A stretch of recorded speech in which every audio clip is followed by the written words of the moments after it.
Мондай кызыклы остаханәләрне Каюм Насыйри үзәге төбәкнең Ак калфак оешмасы белән бергәләп еш кына уздыра. Узган елларда биредә татар хатын-кызлар өчен калфаклар, хәситә һәм күкрәкчәләр тегү, аларны чигү буенча остаханәләр булган иде. Ә бүген биредә Казан Федераль университеты галиме, милли киемнәр буенча танылган белгеч Мәдинә Мәхмүтова башка халыкларның костюмнарын тегү буенча остаханә үткәрә. Кайбер җитәкчеләр милли кием тегәм дип өстән генә эләгеп алалар да, балаларны шушындый киемнәрне киендереп сәхнәгә чыгаралар.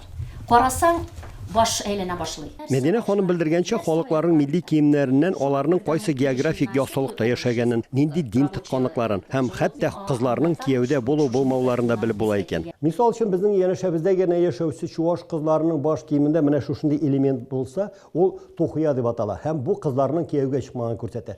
Әгәр дә инде баш киемендә шушы элемент булмаса, әлеге кыз кияүдә була. Димәк, аның бу баш киеменең исеме дә үзгәрә, ул хушбу дип атала.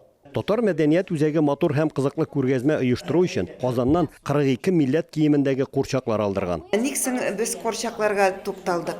Менә без хәзер киенешәбез бит инде күбрәк заманча киенәбез, татар киемнәрен заманлаштырабыз. Менә бу курчакларда тарих ята. Менә бу курчакларның киеме төптән тарихи чыганакларга нигезләнеп өйрәнелгән һәм шул чыганакларга якын китерелгән киемнәр. Мәдинә ханым бүген кызларны затлы татар киемнәрен генә түгел, дөнья халыклары костюмнарының тарихы белән таныштыра һәм аларны тегү серләре белән дә уртаклаша. Беләсез бит инде интернет китапны алыштырмый. Интернетта бик күп буталган фотографияларны җибәрәләр.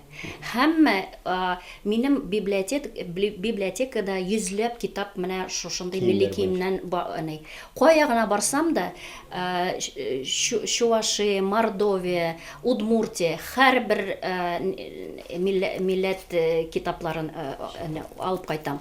Шуңа күрә шул менә һәрбер костюмны эшли башласам, беренчедән минем өстәлдә күп китап ачылып ята. Ни кызганыч, без күп милләтле илдә яшәсәк тә, янәшәбездәге халыкларның гореф-гадәтләренә түгел, милли киемнәре хакында да бик аз беләбез әле. Әле планыбызда бар, районнардан Ак калфакларны чакырып, менә шундый мастер-класслар күрсәтергә.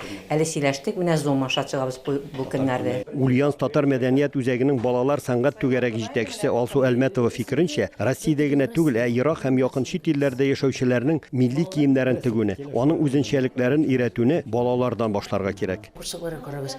Һәрбереңнең үзеңнең менә милләтеңнең киемен киясе килеп китте. Шундый матур күлмәкләр, шундый хәзинә кебек инде. Менә карадым да митем, балаларга да әйтергә дип торам. Балалар бик каты кызлар инде, алар бар бик кучакларын яраталар. Һәрберсендә бар. Ятадыр, каядыр. Менә уйлап тордым да мин бөтен дөньяныкын түгел, мин менә Россияныкын ясар идем. Дөньяның төрле кыйтгаларына сибелеп яшәүче халыкларның милли киемнәрен кигән курчаклар күргәзмәсен Татар мәдәният үзәге юбилеена килгәч, өлкә губернаторы Сергей Морозов та бик кызыксынып карады. Әлеге күргәзмә биредә даими эшләячәк. Шуңа күрә һәр теләгән кеше дә үзенә уңайлы вакытта килеп карый алачак.